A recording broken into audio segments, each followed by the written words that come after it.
obviously Ryan Day didn't leave any doubt that he would like to have seen the offensive line play a little better last week and stuff. So what's the emphasis, I guess, third week with these guys? Third game with these guys. You have good tape and good meaningful reps now to look at. So being able to visually show the guys when you do your job, when you execute, the communication, your technique, this is what happens, and here's what happens when you don't. So the emphasis of, yes, effort, execution, the demeanor is pressed. But those fine details, like we can never get away from them, but you can't have the guys being processed by analysis. So now there's good tape to look at and say, all right, here's how we got to execute it. Here's the intensity, here's the demeanor. Maybe that's something you get in a scout look or something changes on Saturday. Yeah. And you get that week 1 to week 2 because what are you really game planning? You got 10, 12 games from the year before and then maybe 1 or none year 2. Yeah. So we've got to do a good job as coaches, and I got to do a good job of giving them the right amount of information, the right amount of stuff to put in a briefcase to take the work, and then letting them go play fast. So that's what we've been really pushing them on. How have you felt they've done overall the first 2 weeks? Just your evaluation of the line? We do some things really well. I thought, communication, protection, when we know where we're going and what we're doing on the same page, it's been good. And then same deal, maybe you get into a long drive or maybe early on something doesn't go well, you're behind the sticks. You can't have that front runner mentality. You've got to go get half. You got to get back on schedule. So the learning part of the game, we've seen now what hurts us and we've seen now what we do really well. So I think with that, just learning and going from those is what we got to take into this week. Short yardage issues that you've had, can you short what do you see when you watch? We all have to be efficient. I mean, up front, you look at it, there's 5 guys. So everyone's at the POA because there's no people in the box, there's no people down. So we've got to help each other out that way. And then as you build on, do we have 1 tight end or 2 tight ends? Or then do we have a good read of the back? So I think it's just the cohesive effort of the 1 unit on that page or on that play. We've got to be efficient and help each other and not be a one-year twosie, because the more people you add to the box, the lesser room for error you have. And so that's where we've got to be more complementary there as a whole. But really that just starts with us up front, moving our guy, giving the back a chance to press, giving the quarterback a chance to read something a little better, and just executing better. How confident do you feel right now that the 5 guys you have out there, they're on the right side? Well, it's still week by week. But yeah, those guys have been grooving and playing together. You got guys from the back. You got Vic, you got Tegler, you got, Enix coming along. So those guys are getting meaningful reps in practice. It's just a matter of, if you want to overtake the guy, then you got to be the guy.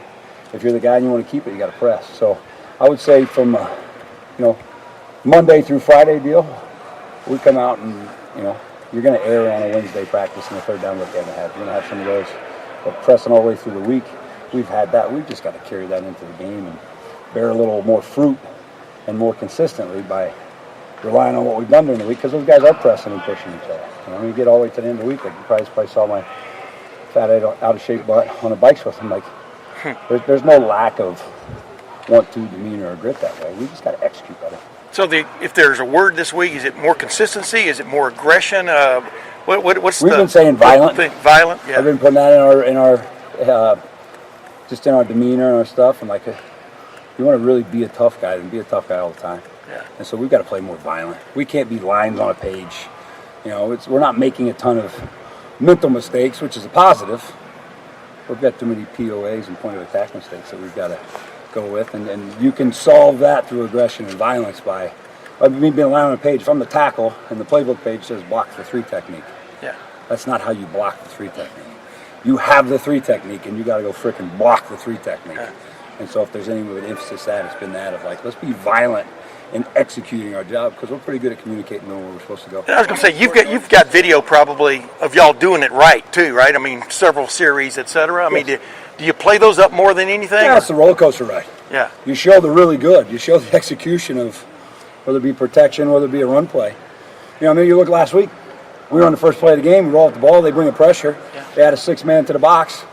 We had it up and we go for 9. We're an arm tackle away for opening the game going whatever it was, 70, 75. Yeah. The next play, we make the right call. We're a line on the page and we get a holding call. Yeah. That was another run that negated a 6-8 yard run. So that's what I'm saying. We get to the right people, but what's your demeanor and how you're getting it? That's what we got to execute and clean up. So you're using the word violent there. So in those short yardage situations, is it the execution or just the lack of push because of the lack of violence? Well, as I say, we're on the right people. We got to block those people better. We got to be on them better. And then when we do it, we got to make the right cut. If all 5 of those guys do it, then whoever's adding to the box to get it's got to do it. Or So that's what I said. We've got to help each other because just numerically, if we have 5 blockers and they have 5 defenders, then it's man on man. That doesn't happen in the game of football. So how do you equate numbers? You're going to leave the widest. You're going to trade shift in motion or run away from the widest so that you're giving the back that one guy for a yard or 2 yards. You add more people to it, then you can block those 7, but there's an 8th guy there because you're not reading, you're not throwing off of the guy. And so the more you equate to it, you have to be efficient that way. And then just, everything that goes into it, the new clock, the number of plays, there's a bunch of different factors going there. So what's that mean for us? We bite back to what we go. If I have that 3 technique, I got to kick that 3 technique's butt. Okay? So. Just how much of that is just overall mindset? Yeah, but probably a lot. You can grade the play a bunch of different ways. Like, I got an S, I did my job.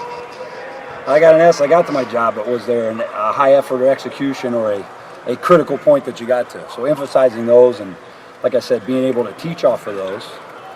And the next time that shows, that's a matchup game or that's you versus me and we're both the same, how am I making that block versus not making that block? It's got to be that violent, that execution, whatever that may be. When we talk to you, are you fine with this?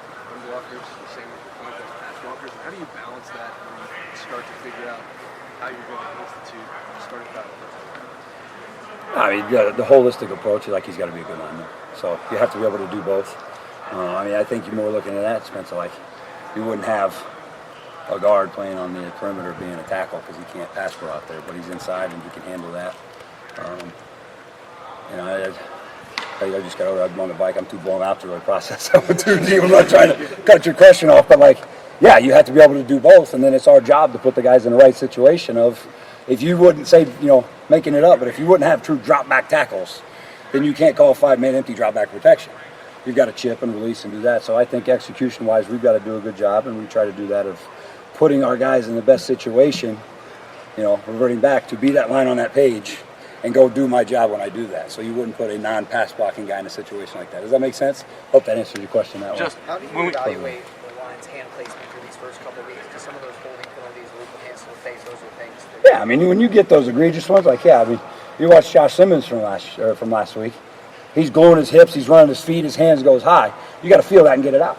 He had one 2 or 3 plays later where Chip busted for 9 or 10 yards. The exact same profile, the exact same hit. His hands started to go high, and he pulled it out and put his hip on him. And then Chip pressed and slid. I think we got up to the 2 or 3 yard line. So, you get those. It's why are those happening? Well, that's because my technique or something wasn't taking me home, or I wasn't rebite or fixing that. And you just gotta feel that. You gotta learn from them, and you have to grow. And now we have to go fast because there's no room for error. And when you put a bunch of those together, it's already hard enough to gain those yards with extra hats in the box or a blitz pattern or something from that. So we have to be cleaner that way. Justin, you're saying you feel like you're blocking the right guys. It's not mental mistakes, right? Am I to paraphrase for the most part what you're saying? We've cut down on mental mistakes.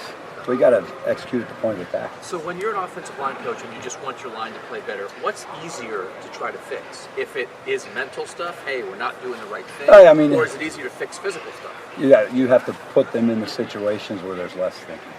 So, those good plays, you guys all watch the tape, watch the games, you can tell when all 5 dudes know what's going on, it just looks like a wall.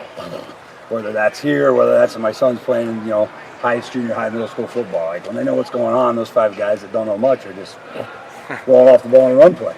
If you're protecting the right guys, you're able to do that and play fast. The more you put on their plate or the more you put in their backpack, they're carrying more. They can't play as fast. So that's our job as coaches, saying, how do we schematically put them in the right situations to go, give them those reps, and then how do you intensify those reps or quantify those reps in a scout team versus a good-on-good period, and we just have to keep pressing and coaching that. And they have to keep taking it. Justin, when we talked to you a month ago, you were talking about the benefits of the split practices, playing on 2 fields, and how many reps that was giving you to evaluate guys. Did it also, are you playing a little bit of catch-up, though, on the cohesion aspect of it? When did you start to break that down to where the 5 ones would be together? When we got into game plan prep stuff. So that's been long enough. Those reps now for us are full-speed reps versus defense. That's how you're trying to simulate what we talked about earlier. So getting good on good or 1s versus 1s as much as you can do those, but not to an extreme. No, I don't feel that. Hey, Justin, with the work of violence, have you noticed a discrepancy in the physicality between gap and zone this year at all? No, it's just comfort of the plays. I think we've been pretty universal, and we've had both of those on tape. But that's all game plan wise. Some teams match up and you want to be able to do that. Other times it doesn't, and you feel like your zone stuff or full zone and things is better. So I think we've got a good mix of that. I think our guards are more comfortable just because they play a lot of ball. So if you have some pull schemes, we're pretty good. Our tackles have done some pulling. We feel like our tackles are pretty athletic. But if you get into a game week where that's not what's good on paper, then you might see less of those. But that has less to do with, just feel comfortable like our guys can do that stuff more than anything else. Justin, these guys gave up 400 yards rushing to their first opponent this year, South Florida and stuff. What problems do they present specifically, Western Kentucky? Schematically, they do a lot. So you've got to be really good in communication of how many downs are there, where they're at. So they do a lot. So that's just getting in rhythm with our guys during the week of, all right, what's called, what am I seeing, how do I go block it? Yeah. And like you said too, it's repetitive, but just put them in the right spots, in the right place where, there might be 8 different looks you have, but I'm doing the same thing on 6 of those 8. That's a good play. Versus if you're looking for that 1 or 2 that hits right only to this, less attraction to plays like that. Thanks, man. Thank you. Thanks, man.